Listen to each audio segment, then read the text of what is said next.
अस्सलाम वालेकुम। जी स्टूडेंट्स, हमारा आज का टॉपिक है वर्चुअल मेमोरी।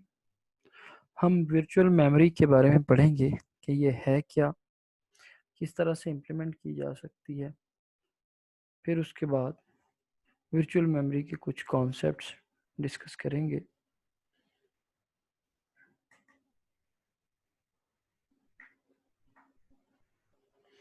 जिसमें आपके पास सबसे पहले हम बैकग्राउंड देखेंगे, फिर demand paging, copy on right, page replacement, फिर थ्रैशिंग क्या है, एलोकेटिंग कर्नल मेमोरी, और फिर ऑपरेटिंग सिस्टम्स की कुछ एग्जांपल्स आपकी जो बुक में दी गई। तो सबसे पहले वर्चुअल मेमोरी है क्या। नॉर्मली हमने अपने लास्ट लेक्चर्स में भी ये बात बड़ी डिटेल से की कि जब भी कोई प्रोसेस या प्रोग्राम एग्जीक्यूट होता है, कोई भी कोड, कोई भी इंस्ट्रक्शन प्रोसेसर के पास या सीपीयू के पास जाने से पहले आपकी रैम के अंदर लोड होना जरूरी है। कोई भी ऐसी इंस्ट्रक्शन जो कि आपने प्रोसेसर पे एग्जीक्यूट करवानी है, उसका रैम में लोड होना जरूरी है। तो हमने कहा कि कुछ सारे प्रोग्राम जितने भी आपके, सपोज ये प्रोसेसर है आपका, इसके बैक पे ये रैम लगी हुई है, एज ए रिजर्वायर आप कह लें। जिस प्रोसेस ने भी एग्जीक्यूट होना है, उस प्रोसेस को मस्ट लोड होना है इस रैम के अंदर। जैसे मैंने ये दो process P P P dash के नाम से यहाँ पे बना दिए, ये दोनों लोडेड होंगे और प्रोसेसर के अंदर एग्जीक्यूशन के लिए जाएंगे। आगे फर्दर कैशे और रजिस्टर का हमने लास्ट टाइम जिक्र किया। लेकिन एक प्रोग्राम सपोज 100 इंस्ट्रक्शंस का है, तो उसमें कुछ इंस्ट्रक्शंस ऐसी हो सकती हैं जो कि पहले एग्जीक्यूट होंगी, कुछ ऐसी इंस्ट्रक्शन हो सकती हैं जो कि इंस्ट्रक्शन बाद में एग्जीक्यूट होनी है। सपोज आप कहते हैं जी कि एक आपने यूजर से एरे लेनी है सिंगल डायमेंशन, उसके ऊपर उसको आपने असेंडिंग ऑर्डर में एग्जीक्यूट करना है, फिर उस पर कुछ फंक्शनैलिटी परफॉर्म करनी है, फिर उसको आपने डिसेंडिंग ऑर्डर में सॉर्ट करना है, सॉरी, फिर उसके ऊपर आपने कोई परफॉर्म करनी है एक्टिविटीज। तो इट मींस कि जो असेंडिंग ऑर्डर में सॉर्ट करनी है आपने, वो पहले, मैं मिसाल दे रहा हूँ कि वो आपको पहले रिक्वायर्ड है, डिसेंडिंग ऑर्डर में कुछ इंस्ट्रक्शंस के बाद आपको रिक्वायर्ड है। इसके अलावा जैसे यहाँ पे लिखा गया कि कुछ ऐसे पोर्शंस जिनको आप सारा का सारा प्रोग्राम ना भी अपलोड करें तो आपका प्रोसेसर चल सकता है, उनको आप किसी बैकिंग स्टोर के ऊपर स्टोर कर लेते हो। सपोज आपका यहाँ पे एक प्रोसेस पड़ा हुआ है, जैसे हमने ये प्रोसेस की बात की थी, पी प्रोसेस। तो आपका एक प्रोसेस पी है जो कि आपका एक बैकिंग स्टोर में पड़ा हुआ है। ये बैकिंग स्टोर आपकी कोई सेकेंडरी डिस्क होगी, फास्ट डिस्क। प्रोसेस पी पूरा का पूरा इस स्टोर पे पड़ा हुआ है। हम पूरे का पूरा प्रोग्राम रैम पे अपलोड न करें, सिर्फ इसका उतना पोर्शन अपलोड कर दें जो आपका पहले एग्जीक्यूट होना है। जिसने एग्जीक्यूट नहीं होना या लेट एग्जीक्यूशन है, उसको बाद में अपलोड किया जाए। इसका सिर्फ उतना पोर्शन अपलोड कर दें जो भी एग्जीक्यूट होना है। Entire program code not needed at the same time, सारे का सारा कोड हमें जरूरत नहीं होती। तो यहाँ से हम एक पार्शली लोडेड प्रोग्राम की को एग्जीक्यूट करने की एबिलिटी को कंसिडर कर सकते हैं।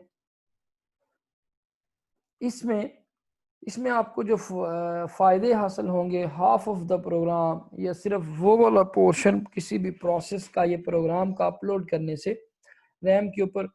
एक तो ये कि आपके जब आप कोड कर रहे हैं, जब कोई प्रोग्रामर कोड कर रहा है, तो उस वक्त उसको इस चीज की परेशानी नहीं है कि फिजिकल रैम कितनी है, क्योंकि आप अपने प्रोग्राम के पार्ट्स बना के बाय पार्ट्स उसको रैम में अपलोड कर सकते हैं।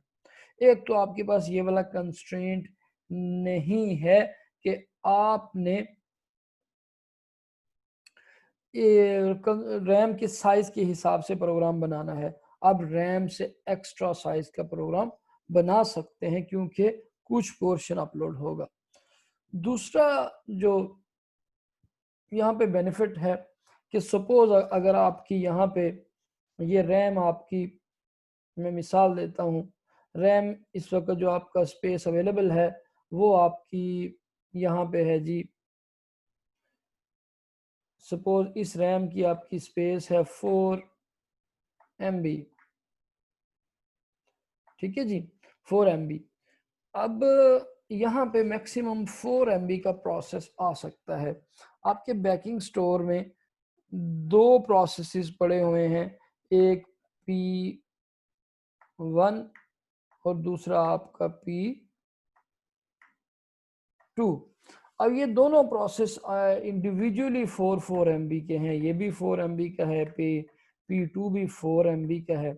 तो यहाँ पे आप क्या कर सकते हैं कि प्रोसेस P1 का अगर 4 का 4 MB आप लोड ना करें, आप सिंपली हाफ MB लोड कर दें, यानी कि 2 MB यहाँ पे लोड कर दें, ठीक है जी, और प्रोसेस P2 का भी 2 MB यहाँ पे लोड कर दें, तो हम कहेंगे कि हालांकि रैम के अंदर स्पेस जो थी वो एक प्रोसेस को स्टोर करने की थी, लेकिन जब हमने उसको पार्ट्स में कर दिया तो एक एट अ टाइम हमने दो प्रोसेसेस को ये रैम के ऊपर अपलोड कर लिया है।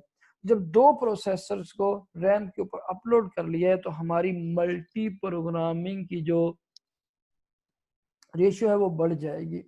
इस तरह से आप जैसे जैसे ज्यादा से ज्यादा प्रोग्राम आप रैम के ऊपर अपलोड कर लेंगे तो डेफिनेटली प्रोसेसर को आप ज्यादा से ज्यादा बिजी रख सकते हैं, जो कि हमारी एक रिक्वायरमेंट है कि अगर आपने किसी सिस्टम की एफिशिएंसी अचीव करनी है तो आपको प्रोसेसर को ज्यादा से ज्यादा बिजी रखना है। तो अब हर प्रोग्राम आपका लेस मेमोरी ले रहा है, जब वो रनिंग में है तो आप ज्यादा प्रोग्राम रख सकते हैं रैम के ऊपर। उसके बाद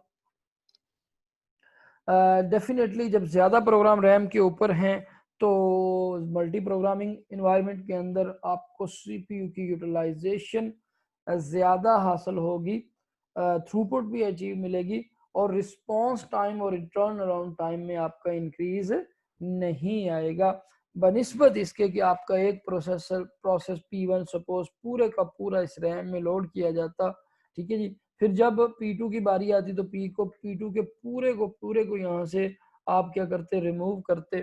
डेफिनेटली इस केस में आपके आईओ के स्वैपिंग के लिए जब आपने किसी प्रोसेस को लोड करना है तो आईओ के जो ओवरहेड्स हैं वो भी इन्वॉल्व उसमें होते हैं। अब सपोज आपने 4 MB को ये रैम में लोड करना है तो आप क्या कर रहे हैं कि 4 MB लोडिंग का ओवरहेड पे कर रहे हैं आईओ के केस में, और दोबारा अगले लम्हे P2 की बारी आ गई, आपने 4 के 4 MB आपने स्वैप आउट किए या रैम से निकाले तो उस वक्त आपका उतना ही ज्यादा ओवरहेड है। जब आप पूरा प्रोग्राम नहीं अपलोड करेंगे, पूरा प्रोग्राम नहीं स्वैप आउट करेंगे तो डेफिनेटली आपके आईओ के ओवरहेड्स भी कम होंगे। Less I O needed to load और swap programming into memory, each user program run faster. तो हर आपका जो प्रोग्राम है उसका रिस्पांस टाइम कम हो जाता है क्योंकि जल्दी रैम में लोड हुआ, जल्दी प्रोसेसर को मिला, जल्दी वापस गया, तो इस तरह से आपके प्रोग्राम लोड हो जाते हैं।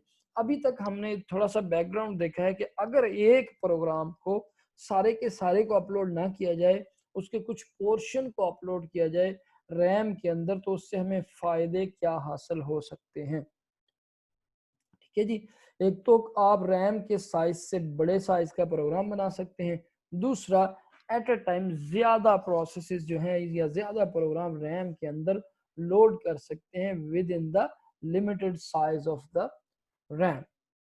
यहां से आपका कॉन्सेप्ट निकलता है वर्चुअल मेमोरी का, separation of user logical memory from physical memory. जो यूजर को मेमोरी प्रेजेंट होती है, जो यूजर के पास अवेलेबल मेमोरी है वो फिजिकल मेमोरी से सेपरेट है।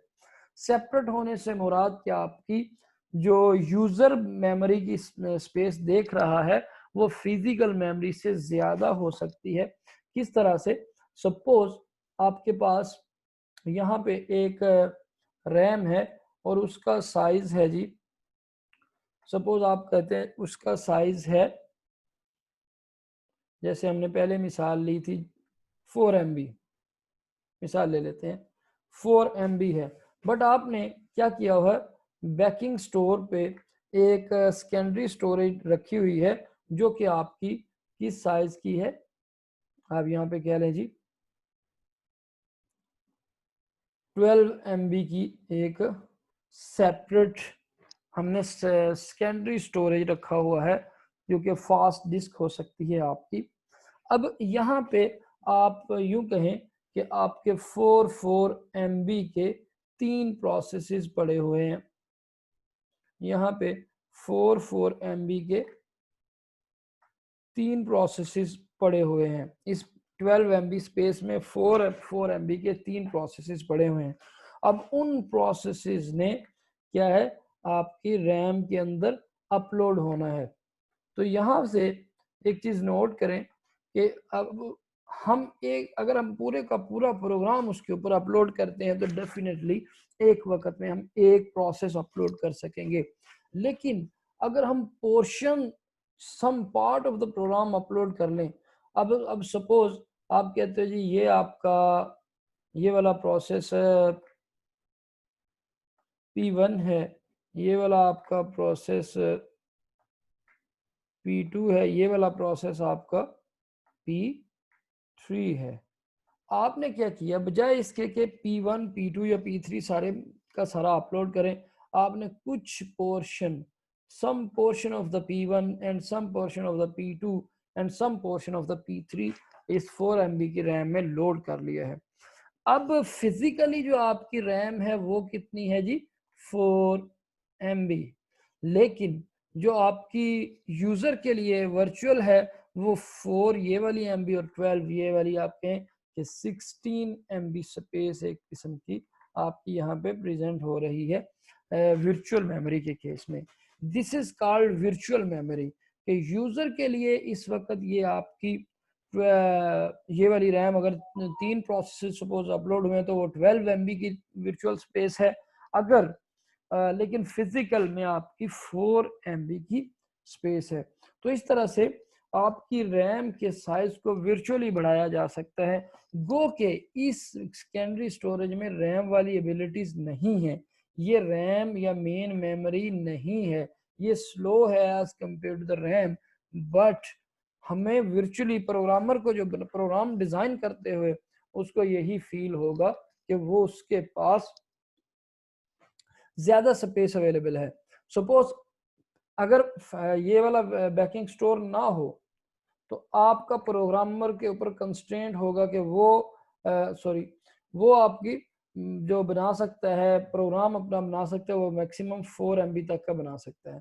लेकिन जब आपके पास ये वाली स्पेस अवेलेबल है तो वो कहता है कि मैं 12 MB तक का प्रोग्राम बना लूंगा हमारी इस पर्टिकुलर एग्जांपल के अंदर, क्योंकि 4 MB करके एक सिंगल प्रोग्राम के जो चंक्स हैं वो रैम में लोड किए जा सकते हैं, इसलिए मैं 12 MB तक का प्रोग्राम बना सकता हूँ। तो वर्चुअल स्पेस जो है आपके प्रोसेस की वो 12 MB होगी, जो फिजिकल रैम होगी वो आपकी 4 MB होगी। यहाँ पे यही है, only the part of program needs to be in memory for execution, logical address space can therefore be much larger than the physical address space. अब allows address space to be shared by several processes, आप क्या कर रहे हैं कि address space को different processes से share कर रहे हैं। For more efficient process creation, more program running concurrently, आपके एक से ज्यादा प्रोग्राम कंकरेंटली रन कर रहे हैं। इस कॉन्सेप्ट को जिसमें आप वर्चुअल मेमोरी को या लॉजिकल मेमोरी स्पेस को फिजिकल मेमोरी स्पेस से सेपरेट करते हैं और उसका साइज इनहांस हो जाता है, ज्यादा होता है, इसको हम कहते हैं वर्चुअल मेमोरी, जिसके कुछ फीचर्स यहाँ पे डिस्कस किए हैं हमने पहली स्लाइड में भी उसको अच्छी तरह से डिस्कस कर लिया जी। वर्चुअल एड्रेस स्पेस क्या है कि लॉजिकली आपका प्रोसेस किस तरह से स्टोर होता है मेमोरी के अंदर। ये वर्चुअल एड्रेस स्पेस में आपकी ये चीज़ प्रेजेंट की जाती है।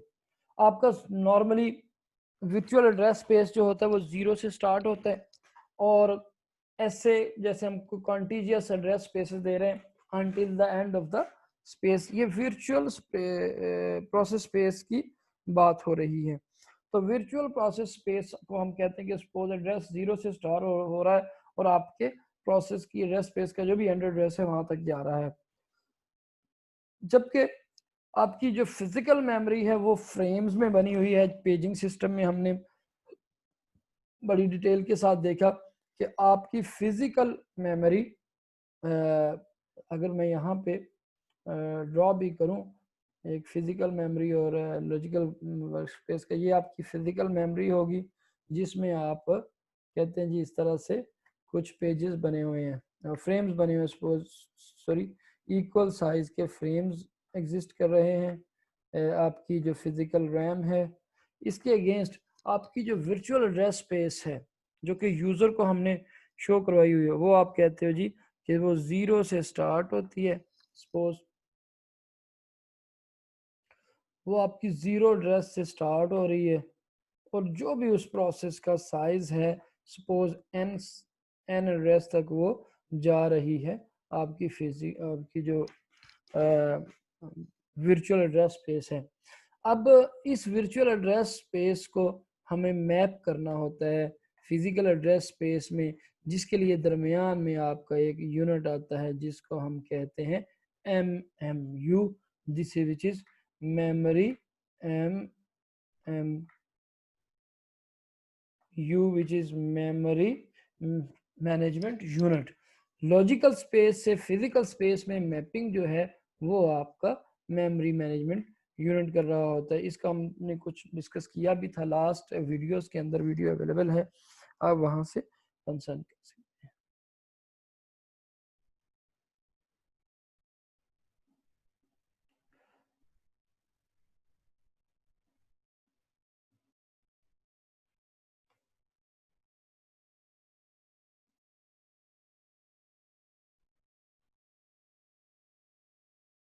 जी ये कुछ memory virtual memory that is larger than the physical memory, उसका कुछ इमेज दिखाया गया है, वही जो हमने पहले डिस्कस किया उसी को यहाँ पे प्रेजेंट किया जा रहा है कि आपके पास एक ये वर्चुअल मेमोरी है जो 0 से स्टार्ट हुई और पेज वी तक सपोज जा रही है।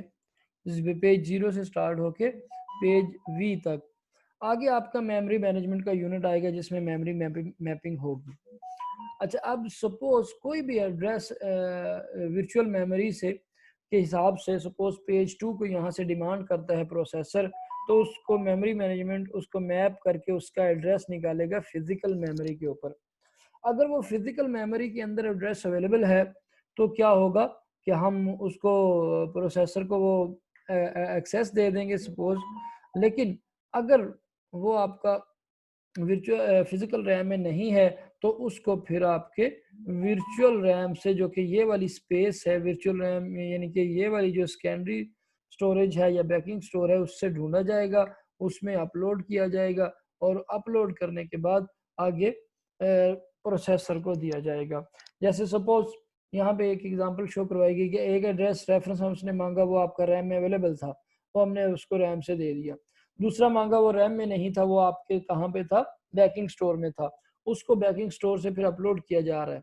अब ये वाला जो एरो आपका शो करवा रहा है कि सपोज अगर आपके पास यहाँ पे स्पेस अवेलेबल नहीं थी, आपको बैकिंग स्टोर से कोई और पेज लेके आना था, तो आप किसी एक पेज को वहां से स्वैप आउट करवाओगे। स्वैप इन स्वैप आउट का हमारी बड़ी डिटेल की डिस्कशन है, उसको हम आगे डिस्कस करते हैं। तो ये आपका एक डायग्राम की सूरत में शो करवाया गया कि वर्चुअल मेमोरी का कॉन्सेप्ट किस तरह से है कि अब आप यूं समझें कि आपकी रैम जो है वो टोटल, यानी कि वर्चुअली ये कह सकते हैं कि आपकी मेन मेमोरी का size this one plus this one है। अब दोनों मिला के आप फिजिकल कुछ पेजेस आपके इस पे पड़े हुए हैं सेकेंडरी स्टोरेज पे और कुछ पेजेस आपके फिजिकल रैम के अंदर पड़े हुए हो सकते हैं। आगे आपको वर्चुअल एड्रेस स्पेस की थोड़ा सा एक शक्ल दिखाई गई है कि वर्चुअल एड्रेस स्पेस को प्रेजेंट कैसे किया जाता है। प्लीज़ कीप इन माइंड कि आपके वर्चुअल एड्रेस स्पेस और physical address space different shape होगी। यहाँ पे एक दिखाया गया कि आपका सपोज एड्रेस 0 से स्टार्ट होके मैक्स तक जाता है, तो सबसे पहले कोड सेक्शन, फिर डाटा सेक्शन, फिर आपका हीप का सेक्शन है। हीप का सेक्शन बेसिकली आपने कोई रन टाइम पे कोई डायनामिक लिंक लाइब्रेरीज कॉल करनी है जहां पे आपके प्रोसेस का साइज एक्सपेंड हो सकता है, तो उसको दरमियान में एक उसके लिए होल रखा गया है। जो आपका स्टैक का सेगमेंट है वो मैक्सिमम एड्रेस के ऊपर है। अगर यहाँ पे जो चीज नोट करने वाली है कि अगर स्टैक इंक्रीज करता है तो वो डाउनवर्ड इंक्रीज करेगा, अगर हीप इंक्रीज करती है तो वो अपवर्ड इंक्रीज करेगी। This is the hole for the expansion of the processor. अगर आपके प्रोसेस का साइज एक्सपेंड करता है, कुछ फर्दर लाइब्रेरीज कॉल की जाती हैं, कुछ इंस्ट्रक्शंस कॉल की जाती हैं, तो वो इस एड्रेस स्पेस में आएंगी। अब यहाँ पे ये चीज जरूर जहन में रखिए कि ये लॉजिकल एड्रेस की बात कर रहे हैं, वर्चुअल एड्रेस की बात कर रहे हैं। Logical address space for stack to start at maximum, maximize address space use, unused address space between the two is whole, इसको हम whole कहते हैं। no physical memory needed until heap or stack grows, और इस वाले आपके जो whole available है इसके लिए आपको फिजिकल रैम की जरूरत नहीं होती जब तक के यहाँ पे आपके हीप इंक्रीज नहीं करता या आपका स्टैक इंक्रीज नहीं करता। तो जब आपका स्टैक इंक्रीज करेगा या हीप इंक्रीज करेगा तो डेफिनेटली फिजिकल रैम के अंदर उसके लिए एक्स्ट्रा फ्रेम्स या एक्स्ट्रा पेजेस जनरेट किए जाएंगे।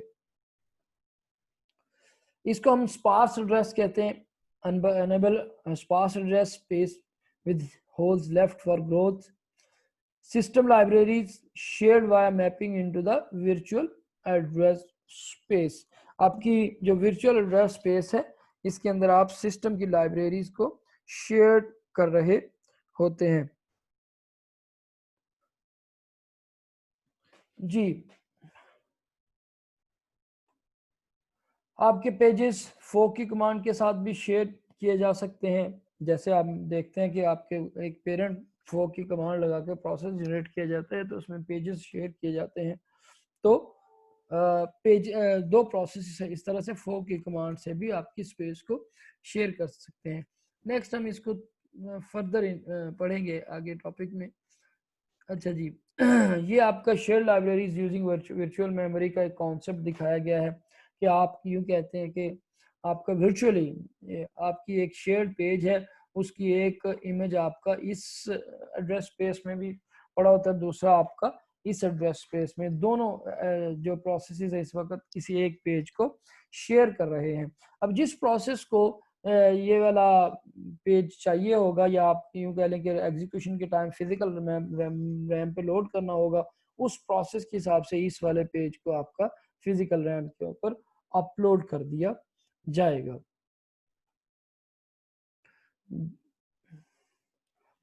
यहाँ पे थोड़ा सा डिमांड पेजिंग का एक कॉन्सेप्ट दिखाया गया है कि आप कहें कि आप डिमांड पेजिंग का कॉन्सेप्ट क्या कहता है कि पूरे का पूरा प्रोग्राम बैकिंग स्टोर में रखो, पूरे का पूरा प्रोग्राम बैकिंग स्टोर पे रखो, और जब जिस इंस्ट्रक्शन की जरूरत है, जब किसी प्रोसेस के किसी पार्ट की जरूरत है, उस वक्त उस पार्ट को आप बैकिंग स्टोर से फिजिकल रैम के अंदर लोड कर लो। मैं रिपीट कर रहा हूं कि जब जिस इंस्ट्रक्शन की जरूरत है उस वक्त आप उस इंस्ट्रक्शन को रैम के ऊपर अपलोड कर दो।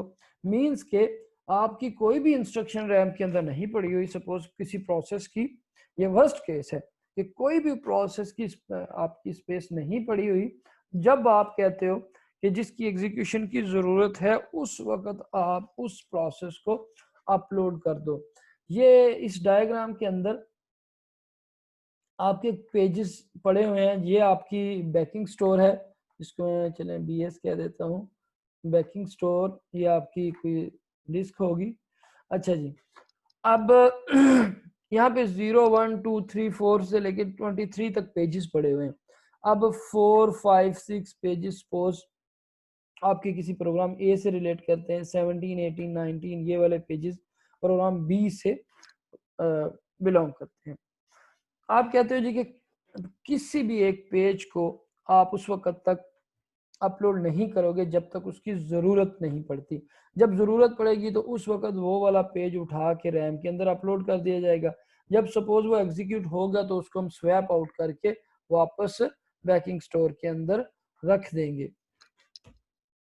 तो इस कॉन्सेप्ट को कहा जाता है कि डिमांड पेजिंग, कि जब भी किसी पेज की ज़रूरत है तब उसको अपलोड किया जाए, वरना उसको रैम के अंदर अपलोड ना किया जाए।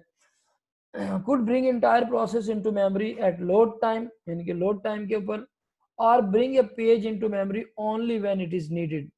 जब किसी की ज़रूरत है पेज की उस वक्त लोड किया जाए। डेफिनेटली जो इसके फायदे हैं, लेस आयो नीडेड, नो अननेसेसरी आयो, यानी कि जिस पेज की आपको ज़रूरत है आपने वही अपलोड किया है, तो आप किसी किस्म का प्रोग्राम का कोई ऐसा पार्ट रैम में अपलोड नहीं कर रहे जिसकी ज़रूरत नहीं है। ठीक है, तो डेफिनेटली आपके पास लेस मेमोरी नीड होगी, फास्टर रिस्पॉन्स होगा, और एक से ज़्यादा यूज़र जो है वो रैम को यूज़ कर सकते हैं। Similar to paging system with swapping, page is needed reference to it. Suppose आपको कोई पेज की ज़रूरत है तो आप उसको रेफर करते, आप यहाँ पे ये प्रोसेसर है आपका, इसको पेज की ज़रूरत थी, उसने उसको रेफरेंस किया। रेफरेंस करने से कि मुराद फिर मेरे रैम से वो वाला एड्रेस मांगा कि ये इस एड्रेस पे जो, ये इस फ्रेम नंबर पे जो पड़ा हुआ है पेज वो मुझे चाहिए। आगे अगर वो अवेलेबल है तो उसको हम कहते हैं कि ये आपका वैलिड रेफरेंस है। तो अगर इनवैलिड रेफरेंस है तो अब वो अबाउट होगा। अगर रैम के अंदर अवेलेबल नहीं है तो वो आपका यहाँ से उठा के बैकिंग स्टोर से उठा के रैम में अपलोड किया जाएगा। यानी कि डिमांड पेजिंग का कॉन्सेप्ट जो वर्स्ट केस है वो कहता है जी कि never swap A page into memory unless page will be needed. इसको हम, ये काम कौन करता है, इसको हम लेजी स्वैपर भी कहते हैं, कि वो वेट करता रहता है कि जब तक किसी पेज को रेफरेंस नहीं किया जाता, रेफरेंस करने से मुराद के प्रोसेसर उसको डिमांड नहीं करता उस वक्त उसको स्वैप इन किया जाएगा, और जब उसको सपोज यूज करने के बाद उसको आप स्वैप आउट कर सकते हैं। Swapper that deals with pages is a pager, उसको पेजर कहा जाता है जो स्वैप इन और स्वैप आउट का काम करता है। नेक्स्ट हमारा जो कॉन्सेप्ट है, with swapping pager guesses which page will be used before swapping out again, यानी कि वो कौन सा पेज है जो कि आपका स्वैपिंग आउट अगेन करने से पहले कौन सा पेज आपका यूज होगा। Instead, pager brings in only those pages into the memory. How to determine that set of pages? यानी कि किस किस पेज को रैम के अंदर लाना है। सपोज अब अगर आपकी रैम का साइज पहले फिल है, कोई और नया पेज लाना है, तो किस पेज को बाहर निकाल के उसकी जगह रिप्लेस करना है, तो डेफिनेटली इसके लिए आपकी एक नया मेमोरी की फंक्शनैलिटी, मेमोरी मैनेजमेंट की नया फंक्शन रिक्वायर्ड होगा, ठीक है जी, जिसको हम जो डिमांड पेजिंग को इम्प्लीमेंट करें। अगर किस प्रोसेस को, अगर हमने कोई प्रोसेस मांगा, पेज मांगा, वो रैम के अंदर पहले से रैम के अंदर अवेलेबल था, वो रैम में पहले से पड़ा हुआ था, तो हम इसको कहते हैं कि ये आपका मेमोरी रेजिडेंट प्रोसेस है, यानी कि आपकी मेमोरी हिट हुई है, यहाँ पे आपको फॉल्ट नहीं मिला। इफ पेज, इसमें नॉन डिमांडिंग पेजिंग और इसमें कोई फर्क नहीं होगा कि जौन सा पेज चाहिए था वो आपका अवेलेबल था रैम के अंदर, लेकिन अगर नहीं मिलता रैम में, नॉट मेमोरी रेजिडेंट, तो फिर आपको क्या करना पड़ेगा, need to detect and load the page into the memory from the storage. फिर आपको जो बैकएंड स्टोरेज है वहां से आपको पेज को ढूंढना पड़ेगा और आपको उसको अपलोड करना पड़ेगा रैम के अंदर। तो इसके लिए आपकी डिमांड पेजिंग की फंक्शनलिटी रिक्वायर्ड होगी। दो चीजें हैं, आपने प्रोग्राम का बिहेवियर नहीं चेंज करना, तो आपने प्रोग्रामर को कोड वहां पे चेंज नहीं करना पड़े। तो ये डिमांड पेजिंग के डेफिनेटली चैलेंजेस हैं। नेक्स्ट हम फर्दर डिस्कस करते हैं। अच्छा जी, डिमांड पेजिंग को डिस्कस करने से पहले हमारे पास थोड़ा सा, हमने लास्ट वीडियोस के अंदर इसको डिस्कस किया हुआ है, पेज टेबल को। इसको थोड़ा रिवाइज कर लेते हैं कि पेज टेबल क्या चीज़ है। बेसिकली जो भी प्रोसेस आपका लोड है या एग्जीक्यूशन में है, उसके लिए एक पेज टेबल एग्जिस्ट करता है, जिसमें पेज टेबल बेसिकली एक रेफरेंस का टेबल है जिसमें सारा डाटा दिया जाता है कि प्रोसेस का फ्ला नंबर पेज फ्ला फ्रेम नंबर पे पड़ा हुआ है। जैसे कि यहाँ पे आपको एक डायग्राम में नजर आ रहा होगा कि आपके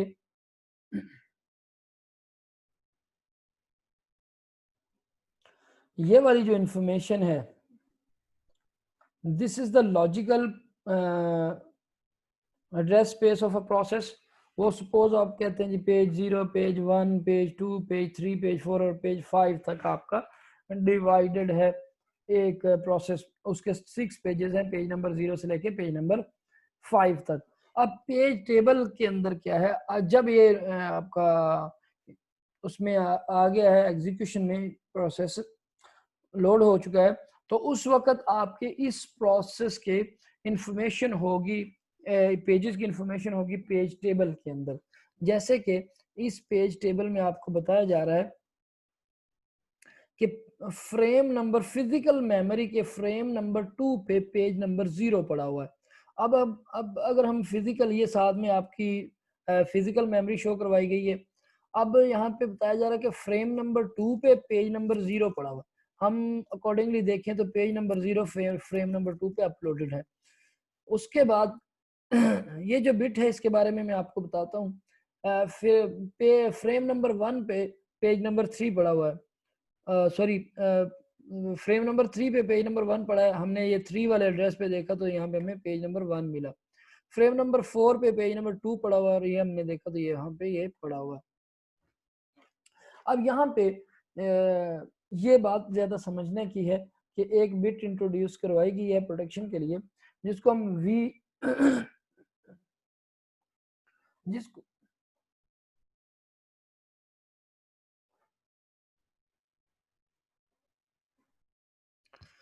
जिसको हमने वैलिड इनवैलिड बिट कहा हुआ है। वैलिड इनवैलिड बिट बेसिकली क्या है कि यहाँ पे पेज टेबल के अंदर किसी एक प्रोसेस के सारे पेजेस की इंफॉर्मेशन होगी। अगर किसी प्रोसेस के पेज के अगेंस्ट वी लिखा हुआ है तो इट मीन्स कि वो वैलिड बिट आपकी वैलिड सेट हुई है। इट मीन्स कि वो वाला पेज आपका रैम के अंदर लोडेड है। अगर किसी पेज के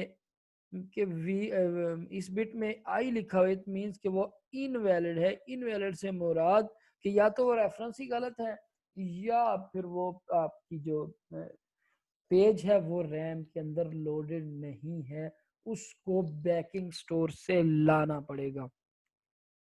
सपोज यहाँ पे अगर प्रोसेसर डिमांड करता है, प्रोसेसर कहता है जी कि पेज नंबर, मुझे पेज नंबर 2 चाहिए, तो मेमोरी मैनेजमेंट यूनिट यहाँ पे आपका डेफिनेटली एग्जीक्यूट होगा।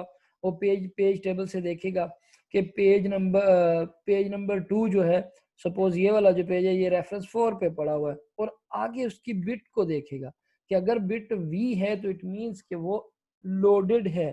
अगर बिट नहीं है, वी आई है, तो इट मीन्स कि यहाँ पे आपका पेज नहीं पड़ा हुआ, उस पेज को लोड किया जाएगा।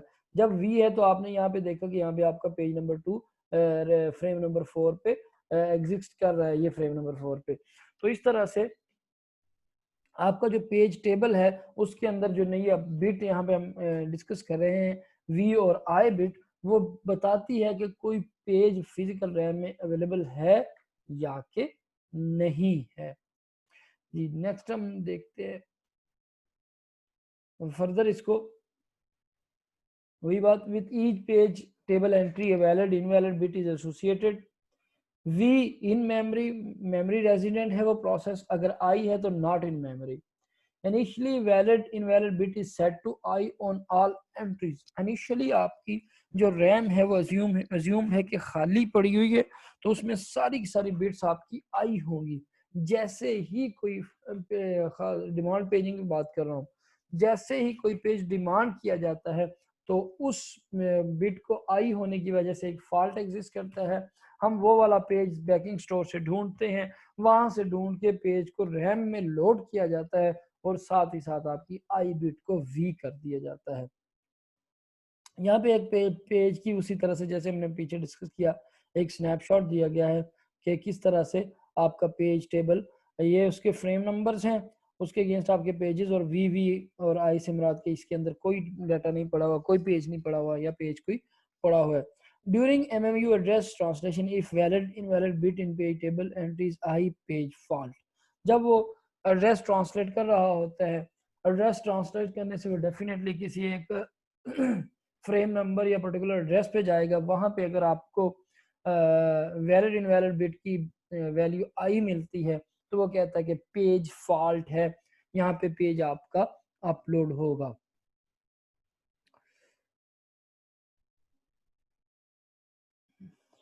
Page table when some pages are not in memory. यहाँ पे आपको बैकिंग स्टोर दिखाया गया है कि जिसके अंदर सपोज उसने कहा ABCDEFGH 8 पेजेस हैं किसी एक पर्टिकुलर प्रोसेस के या डिफरेंट प्रोसेस के पेजेस आपके पड़े हुए हैं 8। अब यहाँ पे पेज टेबल क्या कह रहा है, इसको जरा गौर से देखिएगा कि पेज टेबल वो कहता है जी कि पेज नंबर 0 जिसका कंटेंट है A, वो उस पेज के अंदर कंटेंट है, सपोज उसका नंबर है 0, ये इसकी लॉजिकल मेमोरी है, प्रोसेस की एड्रेस स्पेस है, और उसमें आपके कंटेंट है ABCDEFGH तक, और 0 से लेके 7 तक आपके 8 पेजेस यहाँ पे एग्जिस्ट कर रहे हैं। अब पेज टेबल के अंदर इन सारे 8 के 8 पेजेस की एंट्री होगी। पेज टेबल कहता है जी कि फ्रेम नंबर 4 पे पेज 0 पड़ा हुआ है और उसकी बिट है वैलिड। आगे फ्रेम नंबर 1 पता नहीं क्या है और आई उसकी वैलिड बिट की वैल्यू आई है। पेज नंबर 2 जो है वो फ्रेम 6 पे पड़ा हुआ है, और सॉरी पेज नंबर 6 फ्रेम 2 पे, पेज नंबर 2 फ्रेम 6 पे पड़ा हुआ है, और पेज नंबर 5 जो है वो फ्रेम 9 पे पड़ा हुआ है। अब इसी तरह से फिजिकल मेमोरी को अगर देखें यहाँ पे, तो आपको पेज नंबर फ्रेम नंबर 4 पे A मिलेगा जो कि आपका पेज 0 है, 6 पे आपको C मिलेगा जो कि आपका पेज 2 है यहाँ पे अगर देखें, और F मिलेगा 9 नंबर फ्रेम पे जो कि आपका पेज नंबर 5 है, और ये सारी की सारी इंफॉर्मेशन आपको पेज टेबल के अंदर दी गई है। अब जोन सा पेज आपका फिजिकल रैम में है उसकी बिट को वी कहा गया है, और जोन सा फ्रेम आपका जैसे यहाँ पे बी है, सपोज बी कहाँ पे आ रहा है, पेज नंबर 1 पे आ रहा है, तो पेज नंबर 1 का आपका कोई अवेलेबल नहीं है, तो उसकी बिट को हमने आई रखा हुआ है। हमने कहा कि ये फ्रेम नंबर ये वाला पेज इस यहाँ पे अवेलेबल नहीं है। तो यहाँ से वी और आई बिट की वैल्यू से हम किसी पेज के रैम में अवेलेबिलिटी को अश्योर कर सकते हैं कि वो रैम के अंदर फिजिकल रैम में है या नहीं है। अगर नहीं है तो डेफिनेटली आपको डिमांड पेजिंग करके आपको उसको बैकिंग स्टोर से अपलोड करना पड़ेगा। जी इसके बाद पेज फॉल्ट क्या चीज़ है, जैसे मैंने पहले बात की कि if there is a reference to a page, first reference to that page will trap to operating system। यानी कि हम कहते हैं कि जी यहाँ पे एक रैम है और उसके अंदर आपके पेजेस पड़े हुए हैं। फिजिकल रैम में 3 पेजेस पड़े हुए हैं, ठीक है जी। पेज 1, 2 और 3। साथ में कोई बैकिंग स्टोर है या आप जो डिस्क कह रहे हैं, इसके अंदर आपका पेज 4 और पेज 5 पड़ा हुआ है। अब प्रोसेसर की तरफ से एक डिमांड जाती है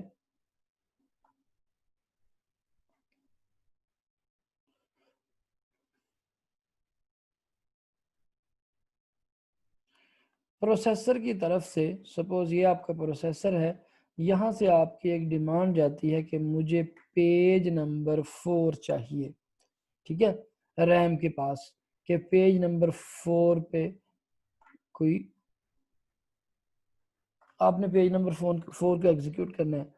मेमोरी मैनेजमेंट यूजर ने उसका रेफरेंस देखा रैम के अंदर, उसको पता चला कि पेज नंबर 4 रैम के अंदर नहीं है, तो डेफिनेटली आपको वो लाना पड़ेगा कहाँ से, मेमोरी स्टोर से। तो जब 4 नहीं है तो उसके अगेंस्ट आपकी बिट आई होगी, तो आप कहते हैं जी कि this is a page fault, यानी कि प्रोसेसर ने जो रैम से डाटा मांगा था वो अवेलेबल नहीं था, तो this is a page fault, ठीक है जी। अगर मिल जाता तो उसको हम कहते हैं कि ये मेमोरी हिट हुई है, रेजिडेंट मेमोरी रेजिडेंट प्रोग्राम था। अब जब डेफिनेटली किसी इनवैलिड रेफरेंस को रेफरेंस ही इनवैलिड होगा, तो उस वक्त आपका सिस्टम अबॉर्ट करेगा, ऑपरेटिंग सिस्टम आपका ट्रैप की तरफ जाएगा। और अगर आपका मेमोरी में नहीं है रेफरेंस, ठीक है, लेकिन मेमोरी में अवेलेबल नहीं है, तो उस वक्त उसको बैकिंग स्टोर से मेमोरी के अंदर या रैम के अंदर क्या किया जाएगा, अपलोड किया जाएगा। और डेफिनेटली आपका फाइंड फ्री फ्रेम, आप फ्री फ्रेम ढूंढोगे, swap page into the frame via schedule disk operation. आप यहाँ से बैकग्राउंड, यहाँ पहले यहाँ पे फ्री फ्रेम ढूंढोगे, फ्री फ्रेम अवेलेबल है या नहीं है। अगर फ्री फ्रेम अवेलेबल है तो उस वक्त आप पेज नंबर 4 को रैम में अपलोड करोगे और उस फ्री फ्रेम के अगेंस्ट वैलिडेशन बिट को आप वी कर दोगे। Restart the instruction that cause the page fault, जिस इंस्ट्रक्शन ने पेज 4 मांगा था उस इंस्ट्रक्शन को दोबारा से रीस्टार्ट किया जाएगा। डेफिनेटली जब दोबारा से प्रोसेसर रैम से पेज नंबर 4 मांगेगा तो उस वक्त पे रैम पेज 4 अवेलेबल होगा, तो वो आपका फॉल्ट नहीं आएगा, उस वक्त आपकी इंस्ट्रक्शन एग्जीक्यूट हो जाएगी। अगर सपोज यहाँ पे स्पेस अवेलेबल नहीं है तो फिर क्या करना है वो हम नेक्स्ट पढ़ेंगे पेज रिप्लेसमेंट के केस में, कि आप फिर क्या करने, उसका सोल्यूशन फिर क्या निकालेंगे जी। नेक्स्ट आपकी स्टेप्स, पेज फॉल्ट हैंडलिंग के स्टेप्स इस डायग्राम में दिखाए गए हैं स्टेप बाय स्टेप। कि सबसे पहले आपके ये आपकी फिजिकल मेमोरी स्पेस है सपोज, तो आपसे प्रोसेसर ने पेज मांगा है, कोई भी पेज पी मांगा है, तो ये उसका रेफरेंस पेज टेबल में उसका रेफरेंस था और उसकी बिट जो आगे मिली वो उसको आई मिली। जब रेफरेंस वैलिड होगा, अगर तो रेफरेंस ही इनवैलिड है तो अबॉर्ट करेगा, सिस्टम ऑपरेटिंग सिस्टम आपका ट्रैप की तरफ जाएगा। अच्छा जी, अब यहाँ पे जब आए तो रेफरेंस अवेलेबल नहीं था सपोज, तो आई आया और ट्रैप हो गया। ट्रैप के बाद आपका operating system, page is on banking store, operating system को पता चला कि आपका पेज जो है वो बैकिंग स्टोर पे पड़ा हुआ है। वो बैकिंग स्टोर की रिक्वेस्ट की, वहां पे जो भी स्केजुलिंग के एल्गोरिदम था उस स्केजुलिंग के हिसाब से आपका मिसिंग पेज जो है वो आपके फिजिकल मेमोरी के फ्री फ्रेम में आ गया। जब फ्री फ्रेम में आया तो डेफिनेटली अब इस फ्रेम का रेफरेंस इस पेज टेबल में आएगा कि फलां फ्रेम पे फलां नंबर पेज रख दिया गया है, और ये वाली जो आपकी आई बिट है ये आपकी अब वी हो जाएगी कि ये वैलिड बिट है। और उसके बाद रीसेट द पेज टेबल, आपने पेज टेबल को रीसेट किया और रीस्टार्ट द इंस्ट्रक्शन। डेफिनेटली जब इंस्ट्रक्शन रीस्टार्ट होगी तो वो यही वाला लूप दोबारा से लेगी। अब ये वाला काम रेफरेंस होगा, यहाँ पे उसको जो बिट है वो आई की बजाय बिट वी मिलेगी, तो डेफिनेटली आपकी एग्जीक्यूशन हो जाएगी। तो जब कोई पेज फॉल्ट आता है तो उस पेज फॉल्ट को किस तरह से हैंडल किया जाता है, इस डायग्राम में आपको डिटेल के साथ स्टेप बाय स्टेप वो चीज प्रेजेंट करवाया गया कि पेज फॉल्ट को आप किस तरह से हैंडल कर लेते हो।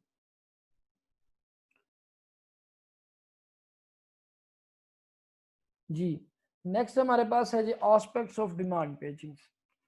Extreme case start process with no pages in the memory. सबसे एक्सट्रीम केस क्या है जिसको हम प्योर डिमांड पेजिंग कहते हैं, कि आप कहते हो कि कोई रैम को खाली रखो, कोई एक पेज भी रैम के अंदर अपलोड ना करो, सारे के सारे पेजेस आपके बैकिंग स्टोर पे यहाँ पे पड़े हुए छोटे छोटे, ये पेज आपके उसके बैकिंग स्टोर में पड़े हुए हैं। ठीक है जी, ये एक्सट्रीम केस है कि रैम खाली है। अब सपोज हम इन पेजेस को अगर नंबरिंग लगा लें, ये है जी पेज नंबर 1, ये है जी पेज नंबर 2, ये है जी पेज नंबर 3, ये है जी पेज नंबर 4। अब यहाँ पे जब प्रोसेस आपकी रैम है ही खाली, प्रोसेसर जोन सा भी पेज डिमांड करेगा उसको फॉल्ट ही, फर्स्ट केस में फॉल्ट ही आएगा। पीछे वाली स्लाइड में भी जिक्र किया जा रहा था कि फर्स्ट केस में अगर कोई आपका पेज अपलोड नहीं है तो फॉल्ट ही आएगा। उसने पेज नंबर 1 मांगा, फॉल्ट आया, अच्छा जी लेकिन पेज नंबर ऑपरेटिंग सिस्टम ने कहा ये बैकिंग स्टोर में पड़ा हुआ है, उसने कहा फ्रेम भी अवेलेबल है, लिहाजा पेज नंबर 1 को अपलोड कर दो। इंस्ट्रक्शन दोबारा एग्जीक्यूट होगी तो पेज नंबर 1 उसको मिलेगा तो वो एग्जीक्यूट हो जाए। अब उसने पेज नंबर 3 सपोज मांगा, उसने चेक किया रैम के अंदर अवेलेबल नहीं था, तो उसने दोबारा बैकिंग स्टोर पे गए और वहां से आपका पेज नंबर 3 आपका रैम में अपलोड हो गया। वही वाली डायग्राम जो हमने पिछली स्लाइड में डिस्कस किया है, उस हिसाब से आपकी ये एग्जीक्यूशन चलती जाएगी। OS sets instruction pointer to first instruction of the process non memory resident page fault। कि आपकी ऑपरेटिंग सिस्टम क्या करता है कि इंस्ट्रक्शन पॉइंटर को वेरी फर्स्ट इंस्ट्रक्शन पे रखता है, अभी तक कोई पेज अपलोडेड नहीं है तो वेरी फर्स्ट में आपका पेज फॉल्ट आएगा। फर्स्ट एक्सेस पे अगली लाइन यही है जो मैंने पहले बात की कि F for every other process page on first access आपका फॉल्ट ही आएगा। इसको हम क्या कहते हैं, pure page memory. Given instruction code access multiple pages, यहाँ पे मसला है कि कुछ एस्पेक्ट्स डिस्कस कर रहे हैं हम डिमांड पेजिंग के। अब एक इंस्ट्रक्शन सपोज 4 पेजेस की डिमांड कर रही है, डिफरेंट पेजेस को उसने एक्सेस करना है, यहाँ पे आपके पास डेफिनेटली फिर वो पहले उसने एक पेज को डिमांड किया, वो आपका अवेलेबल नहीं था, फॉल्ट आया, फिर वो दोबारा लोड हुआ, फिर दूसरा पेज डिमांड किया, फॉल्ट आया, फिर रीस्टार्ट हुई, फिर तीसरा डिमांड किया। तो इस तरह जितने पेजेस उसने डिमांड किए उतनी दफा वो आपकी इंस्ट्रक्शन क्या होगी, रीस्टार्ट होगी। अब यहाँ पे वो कहते हैं जी कि आप एक कंसीडर कर लें, consider fetch and decode of instruction which adds 2 numbers from memory and store result back to the memory. Suppose आपने 2 नंबर लिए हैं ए बी और उन दोनों का रिजल्ट ऐड करके स्टोर करना है लोकेशन सी पे। तो आपको यहाँ पे हमने पढ़ा है कि एग्जीक्यूशन साइकिल के हिसाब से फैच डिकोड एंड एग्जीक्यूट, जब एग्जीक्यूट आपने पहले फैच किया तो आपको वहाँ पे इंस्ट्रक्शन पेज नहीं मिला, वो पेज अपलोड हुआ। उसके बाद जब आप स्टोर करने गए हैं, अब उसको देखें कि वर्स्ट केस देखें कि जब आपने उसका रिजल्ट को ऐड भी कर लिया, डाटा को फेच भी कर लिया, ऐड भी कर लिया, जब स्टोर करने गए हैं तो वहाँ पे आपका पेज फॉल्ट आ गया। चलो जी, पेज दोबारा आपका स्टोर करने के लिए अपलोड हुआ, अब दोबारा से वो क्या करेगा, दोनों ऑपरेंड्स के डाटा को फेच करेगा, क्योंकि इंस्ट्रक्शन आपकी रीस्टार्ट से होनी है। दोनों ऑपरेंड्स के डाटा को फेच करेगा, उनको ऐड करेगा और रिजल्ट को सी पे स्टोर करेगा। Hardware support for needed for the demand paging, definitely demand paging के लिए आपके हार्डवेयर का डिज़ाइन ऐसा होना चाहिए। इसकी एक उसने मिसाल दी है कि पेज टेबल विद इनवैलिड और valid invalid bit, secondary memory swap device with swap space. जो सेकेंडरी मेमोरी डिवाइस है उसको हम कहते हैं कि ये आपकी स्वैप डिवाइस या स्वैप स्पेस है, उसको हम स्वैप डिवाइस कहते हैं, और जो स्पेस है उसको हम स्वैप स्पेस कहते हैं। और दूसरा जो आपके पास सपोर्ट हार्डवेयर लेवल पे है कि वो कहता है कि इंस्ट्रक्शन को दोबारा से रीस्टार्ट करो ताकि नेक्स्ट टाइम जब वो डिमांड करेगा पेज की तो उसको फॉल्ट नहीं मिलेगा उसको, वो वाला पेज रैम के अंदर अवेलेबल होगा। नेक्स्ट हमारे पास अगला जो कॉन्सेप्ट है कॉपी ऑन राइट का है। तो हमने फोक की कमांड पढ़ी हुई है पहले कि copy on write allows both parent and child process to initially share the same pages in the memory। कि जब हमने देखा था कि फोक की कमांड से आपका चाइल्ड प्रोसेस जनरेट किया जाता है, तो चाइल्ड प्रोसेस एक किस्म की पेरेंट प्रोसेस की एड्रेस स्पेस की कॉपी होती है। आप क्या कहते हो कि वो पूरी की पूरी एड्रेस स्पेस आपकी चाइल्ड प्रोसेस में कॉपी बन जाती है। कॉपी ऑन राइट की कॉन्सेप्ट क्या कहता है कि जब किसी एक प्रोसेस ने इनिशियली, आप कहें कि फोक की कमांड क्या करती है, इनिशियली जब आपने, ये आपका एक पेरेंट प्रोसेस था, ठीक है जी, उसका एक चाइल्ड प्रोसेस जनरेट हुआ। अब वो क्या करेगा कि इनिशियली अगर इन दोनों में से कोई भी किसी पेज को अपडेट नहीं कर रहा, तो ये इसकी एड्रेस स्पेस को शेयर कर रहा होगा। शेयर से मुराद कि आपकी जैसे ऑन डिमांड पेजिंग थी, ऐसे ही नया पेज आपका पेज की कॉपी तब बनेगी जब डिमांड होगी। स्टार्ट में आपका चाइल्ड प्रोसेस जो है वो शेयर कर रहा होगा address space of the parent process, यानी कि कॉपी नहीं बनेगी। लेकिन अगर पेरेंट प्रोसेस या चाइल्ड प्रोसेस दोनों में से एक भी पेज को अपडेट करना चाहता है, पेज के ऊपर कुछ राइट करना चाहता है, उस वक्त उसकी कॉपी, सपोज आपका चाइल्ड उसको राइट करना चाहता है, उस वक्त आपको इस एड्रेस स्पेस की कॉपी बना के अलहदा दे दी जाएगी, ताकि ये जो है जो राइट करे वो अपनी कॉपी पे करे, वो पेरेंट की कॉपी पे ना करे। Copy on write allows both parent and child process to initially share the same pages in memory. If either process modify a share page only, then is the page copied. ठीक है जी। More efficient process creation as only modified pages are copied. Suppose आपके एक parent process है, उसके 100 pages हैं, तो आपने उसका चाइल्ड जनरेट किया, तो डेफिनेटली जो नॉर्मल पहले हमने डिस्कशन की हुई है उसमें आपके 100 नए पेजेस बनेंगे। लेकिन कॉपी ऑन राइट की स्कीम में क्या होगा कि सिर्फ वो वाले पेजेस की कॉपी बनेगी जिनको किसी भी आपके प्रोसेस ने अपडेट करना है या राइट करना है। तो इस तरह से आपके पास डेफिनेटली मेमोरी का सेविंग है। In general free pages are allocated from a pool of, अच्छा जो अब ये जैसे ये नई कॉपी बनी किसी पेज की, इसको स्पेस कहाँ से मिलेगी? तो उसके लिए आपके पास एक पूल अवेलेबल होता है जिसको zero fill on demand pages कहते हैं, कि वो आपके पहले से पेजेस एग्जिस्ट करते हैं जिनको जीरो फिल किया गया होता है। जब आपका पेज जब आपका कोई भी प्रोसेस पेरेंट या चाइल्ड किसी एक पेज को अपडेट करता है, तो उसकी कॉपी बनती है और वो कॉपी आपकी जीरो को रिप्लेस कर देती है। जिस पेज पे पहले जीरो होता है उसको रिप्लेस किया कर देता है नए कंटेंट से। Pool should always have free frames for fast demand page execution. Don't want to have to free a frame as well as other processing on page fault. तो आपके पास जो भी पूल है उसके पास फ्री फ्रेम्स होने चाहिए, ताकि जो नई डिमांड आती है पेज की उसको फुलफिल किया जा सके। हमारे उसी कॉन्सेप्ट को यहाँ पे डायग्राम की सूरत में शो करवाया गया है नेक्स्ट स्लाइड के अंदर, कि कॉपी ऑन राइट के एक आपकी ये फिजिकल मेमोरी है, प्रोसेस पीआई, प्रोसेस 1 और प्रोसेस 2। सपोज प्रोसेस 2, आपका प्रोसेस 1 आपका पेरेंट है या प्रोसेस 2 उसका चाइल्ड है। तो इनिशियली ये इस प्रोसेस की सारी स्पेस को इनिशियली क्या है जी कि पेरेंट प्रोसेस की सारी स्पेस को आपका जो प्रोसेस 2 है वो शेयर कर रहा है। यहाँ पे 3 सपोज के पेजेस हैं, पेज ए, पेज बी, पेज सी, तीनों को शेयर किया जा रहा है और अभी तक किसी प्रोसेस ने किसी पेज को अपडेट नहीं किया। तो नेक्स्ट स्लाइड में अगर हम देखें तो अब वो कहता है जी कि प्रोसेस 1 ने क्या किया कि पेज सी को अपडेट किया। जब पेज सी को अपडेट किया तो पेज सी की एक नई कॉपी बनी और उस कॉपी में आपने अपडेट किया है।